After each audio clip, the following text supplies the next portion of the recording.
Shalom Yasharala. First and foremost, I want to say all praises, honor, and glory to Yahweh, Bahashem, Yahweh Shai, Bahashem, Bracha HaKodash. Double honors to the apostles and the elders of the house of David. Salutations to you brothers throughout the four corners of the earth, teaching the truth and righteousness and sincerity. To you Israelite foreigners, come back home to the truth. To those that passed on serving the Lord, the dead in Yahweh Shai shall arise first. To you sisters who believe, keep encouraging and supporting your brothers out here teaching us truth. And always commemorate the sister who washed Yahweh Shai feet when you read the scriptures. I wanted to talk to y'all about something that a lot of times we probably don't, we look at the Bible as religion, right? As a religious book, and God does all these, the Most High does all these magical things, right? Which I in no way, shape, or form deny, right? As Israelites with faith, we don't deny the miracles and the great things that the Most High does. But I wanted to kind of point out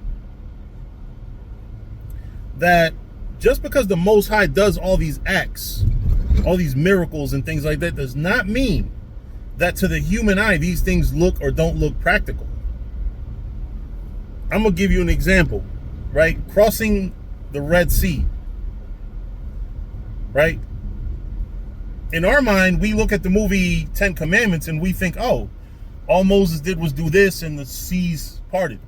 Who's to say that there wasn't something very practical that caused the seas to part, that the Egyptians, even some of the Israelites, thought, oh, well, this is normal for this to happen at this time, for whatever. Maybe the waters are moving in opposite directions because of something that might seem practical to the human eye. Or even the fact that we were taking slaves, a nation such as ours that is skilled in war, maybe not as much as Esau historically, but the fact that Esau was able to overtake us, the fact that they invented guns and shit, there are very practical occurrences that the Bible looks at as, that human beings look at as, okay, this is just something that they were able to do because of whatever. Truth of the matter is, it's the Most High, it's still the Most High causing it to happen, but camouflaging it with something very human. You ever got into trouble or into a situation and you thought you were cooked, and then somehow, some way, you got out of that trouble in a very practical sense with a very realistic explanation, and then you may tend to say, oh, well, that wasn't God, that was the situation just worked out. Who's to say that wasn't the Most High working that situation out for you and just using very realistic, very practical methods to get it done? That's one thing that I want brothers to be mindful of. Everything in the Bible doesn't necessarily have to be some crazy religious ritual or caused by some, like a lot of the things that we might think are spooky or magic or whatever. They probably took place, and the Bible might not mention it that way, because the power, the Heavenly Father, Yahweh, wanted us to read the Bible and understand that it was Him the whole time that was guiding us through Egypt, helping us out. But it's not for the nations to know, and it's not even for the Israelites that are not part of the elect to know. So what am I saying by that? What it means is, whoever reads the Bible and sees the solutions that the Most High has always had for our collective problems or even our individual problems, nobody else needs to really know. Everybody else can say, oh, God doesn't do that. But we know when we read the Bible, those of us that have faith, no matter how practical the actual solution turns out to be, no matter what actually happens there, No matter what other things that you might say, hey, well, you know, it wasn't God, it was this. It was the Most High. We trust and believe that everything that happens is of the Most High. So even if the nations, even if the world sees it different, even if the world sees, hey, you know, this person just happened to change their mind. Oh, this person was on their deathbed dying of a certain disease, and somehow, some way they took herbs. Like, I got a close friend that was never told nobody, but had bone cancer.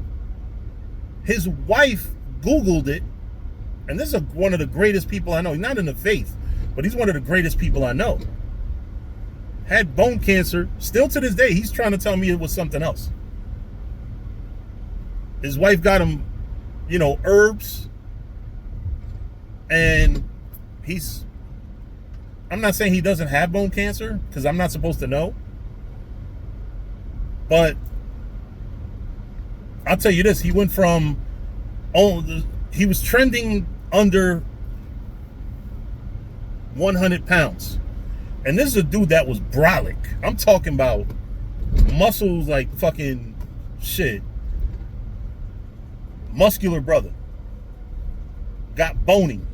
And now he's starting to head back. He's about 165 now. At the lowest, I think he was about 111, 109, his wife told me. So this goes to show you. Now, granted, you can always say, well, you know, don't thank God, thank his wife, or thank the herbs. But in reality, who created the herbs? Who created his wife? Who gave him his wife? You know, and I'm telling you, the miracle is there. The fact that he's gained like 50 pounds is there. The miracle's right there. But we don't pay any attention to it, because we say, oh, he looks like he was healed, but it was healed off something that actually happened that his wife did. Not that he did anything special, not that there's any prayer or anybody that cared about him. You know, it's a very practical solution. So this is what I'm trying to tell y'all. When you read the Bible, to the heathen and to the other people that don't have faith, they'll look for a scientific explanation to everything.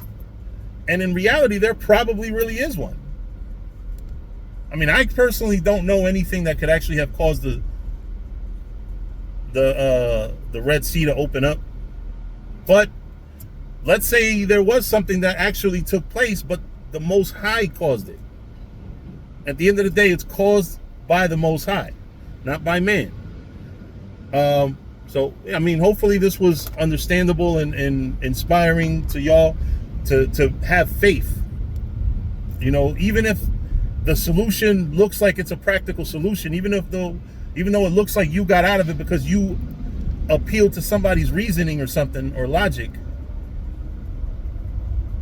you know, but the truth of the matter is, all things are of the Lord. Man's goings are of the Lord. And with that, I'm going to say shalom.